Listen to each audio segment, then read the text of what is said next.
Guinness ದಾಖಲೆ ಸೇರಿದ ಮಹಾಕುಂಭಮೇಳ, ಶಸ್ತ್ರಾಸ್ತ್ರ ತೊರೆದ ಮೈತ್ರಿ ಸಂಘಟನೆಗಳು, ಆಂತರಿಕ ಕಿತ್ತಾಟಕ್ಕೆ ಮದ್ದರಿಯಲು ಸಜ್ಜಾದ ಕಾಂಗ್ರೆಸ್ ಹೈಕಮಾಂಡ್, 90ನೇ ದಿನಕ್ಕೆ ಕಾಲಿಟ್ಟ ರೈತರ ಹೋರಾಟ. ಈ ಸುದ್ದಿಯನ್ನು ನೋಡೋಣ ದೇಶ ವಿದೇಶ ನ್ಯೂಸ್ ಟಾಪ್ 9ನಲ್ಲಿ.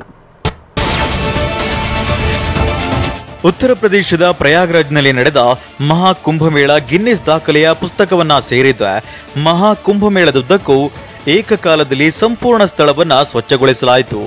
ಸಾವಿರಾರು ಸಿಬ್ಬಂದಿಯ ಶ್ರಮ ಗುರುತಿಸಿರುವ ಗಿನ್ನಿಸ್ ದಾಖಲೆ ಅಧಿಕಾರಿಗಳು ಈ ಹಿಂದಿನ ದಾಖಲೆಯನ್ನ ಹಿಂದಿಕ್ಕಿರುವ ಈ ಸಾಧನೆಯನ್ನ ಮಾನ್ಯ ಮಾಡಿದ್ದಾರೆ.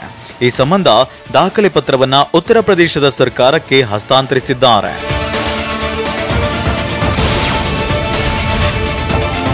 ಜನಾಂಗೀಯ ಸಂಘರ್ಷದಲ್ಲಿ ತೊಡಗಿದ್ದ ಮಣಿಪುರದ ಮೈತಿ ಮತ್ತು ಕುಕಿ ಸಮುದಾಯಗಳು ಸಹಬಾಳ್ವೆಯತ್ತ ಮುಖ ಮಾಡ್ತಿವೆ. ಪ್ರಬಲ ಸಮುದಾಯದ ಮೈತೇಯಿ ಜನಾಂಗದ ಕೆಲ ಸಂಘಟನೆಗಳ ನಾಯಕರು ತಮ್ಮ ಬಳಿ ಇದ್ದ ಶಸ್ತ್ರಾಸ್ತ್ರಗಳನ್ನ ಸರ್ಕಾರಕ್ಕೆ ಸರೆಂಡರ್ ಮಾಡಿದ್ದಾರೆ. ಈ ಮೂಲಕ ರಾಜ್ಯಪಾಲರು ನೀಡಿದ್ದ ಕರೆಗೆ ಓಗೊಟ್ಟು ಶಾಂತಿಯತ್ತ ಹೆಜ್ಜೆ ಇಟ್ಟಿದ್ದಾರೆ.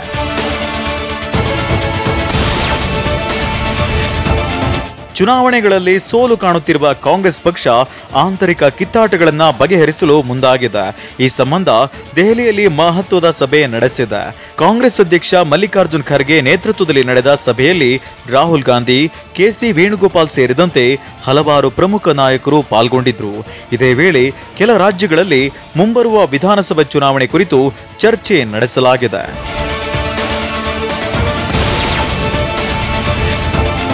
ಕೇಂದ್ರ ಸರ್ಕಾರದ ಕೃಷಿ ನೀತಿ ವಿರೋಧಿಸಿ ರೈತರು ನಡೆಸುತ್ತಿರುವ ಅಹೋರಾತ್ರಿ ಅಮರಣಾಂತ ಉಪವಾಸ ಸತ್ಯಾಗ್ರಹ 90 ದಿನ ಪೂರೈಸಿ ಮುನ್ನುಗ್ಗುತ್ತಿದೆ. ರೈತ ನಾಯಕ ಜಗಜೀತ್ ಸಿಂಗ್ ದಲ್ಲೇವಾಲ್ ಅವರ ಆರೋಗ್ಯದ ಮೇಲೆ ಉಪವಾಸ ಸತ್ಯಾಗ್ರಹ ಪರಿಣಾಮ ಬೀರಿದ್ದು ಪರಿಸ್ಥಿತಿ ಗಂಭೀರವಾಗಿದೆ. ರೈತ ನಾಯಕ ಈಗ ನಿಶಕ್ತಿಯಿಂದಾಗಿ ಕುಳಿತುಕೊಳ್ಳಲು ಆಗದೆ, ನಿಲ್ಲಲು ಆಗದೆ ಕೇವಲ ಮಲಗಿ ಇರಬೇಕಾಗಿದೆ. ಆರ್ಸಿಬಿ ಮಹಿಳಾ ತಂಡಕ್ಕೆ ಹ್ಯಾಟ್ರಿಕ್ ಸೋಲು. ಆಸ್ಟ್ರೇಲಿಯಾಗೆ ಇಂದು ಅಫ್ಘಾನ್ ಸವಾಲ್. ನೆಟ್ಸ್ನಲ್ಲಿ ಬುಮ್ರಾ ಭರ್ಜರಿ ಸಮರಾಭ್ಯಾಸ. ನನ್ನ ಆತ್ಮಹತ್ಯೆಗೆ ರಾಜಮೌಳಿ ಕಾರಣ ಎಂದು ಡೆತ್ ನೋಟ್. ಈ ಸುದ್ದಿಯನ್ನು ನೋಡೋಣ ಕ್ರೀಡೆ ಸಿನಿಮಾ ನ್ಯೂಸ್ ಟಾಪ್ 9ನಲ್ಲಿ. ನಿನ್ನೆ ಬೆಂಗಳೂರಿನ ಚಿನ್ನಸ್ವಾಮಿ ಸ್ಟೇಡಿಯಂನಲ್ಲಿ ನಡೆದ ಮಹಿಳಾ ಪ್ರೀಮಿಯರ್ ಲೀಗ್ ಪಂದ್ಯದಲ್ಲಿ ಆರ್ಸಿಬಿ ತಂಡ ಹ್ಯಾಟ್ರಿಕ್ ಸೋಲು ಕಂಡಿದೆ. ಗುಜರಾತ್ ವಿರುದ್ಧದ ಪಂದ್ಯದಲ್ಲಿ ಮೊದಲು ಬ್ಯಾಟಿಂಗ್ ಮಾಡಿದ ಆರ್ಸಿಬಿ 125 ರನ್ ಗಳಿಸಲಷ್ಟೇ ಶಕ್ತವಾಯಿತು. ಈ ಸುಲಭ ರನ್ ಗುರಿ ಬೆನ್ನತ್ತಿದ ಗುಜರಾತ್ ತಂಡ ಎರಡನೇ ಗೆಲುವು ದಾಖಲಿಸಿದೆ. ಚಾಂಪಿಯನ್ಸ್ ಟ್ರೋಫಿಯಲ್ಲಿಂದು ಆಸ್ಟ್ರೇಲಿಯಾ, ಅಫ್ಘಾನ್ ತಂಡಗಳು ಸೆಣಸಾಟವನ್ನ ನಡೆಸಲಿವೆ. ಇಂಗ್ಲೆಂಡ್ ತಂಡವನ್ನ ಮಣಿಸಿ ಮನೆಗೆ ಕಳುಹಿಸಿರುವ ಅಫ್ಘಾನ್ ತಂಡ ಕಾಂಗರುಗಳ ಬೇಟೆಗೆ ಸಜ್ಜಾಗಿದೆ. ಅತ್ತ ಇಂಗ್ಲೆಂಡ್ ವಿರುದ್ಧ ಭರ್ಜರಿ ಗೆಲುವು ದಾಖಲಿಸಿರುವ ಆಸ್ಟ್ರೇಲಿಯಾ ಇವತ್ತಿನ ಪಂದ್ಯಕ್ಕಾಗಿ ಭರ್ಜರಿ ಸಿದ್ಧತೆಯನ್ನ ನಡೆಸಿದೆ.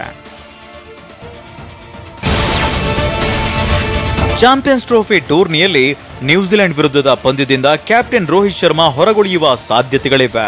ಭಾನುವಾರ ದುಬೈನಲ್ಲಿ ನಡೆಯಲಿರುವ ಪಂದ್ಯ ಇದಾಗಿದ್ದು, ಸೆಮಿಫೈನಲ್ ಪಂದ್ಯಕ್ಕೂ ಮುನ್ನ ನಡೆಯುವ ಮ್ಯಾಚ್ ಇದಾಗಿದೆ. ಅಭ್ಯಾಸದ ವೇಳೆಯಲ್ಲಿ ರೋಹಿತ್ ಶರ್ಮಾ ಸ್ನಾಯು ಸೆಳೆತಕ್ಕೆ ಒಳಗಾಗಿರುವ ಬಗ್ಗೆ ಮಾಹಿತಿ ಇದೆ.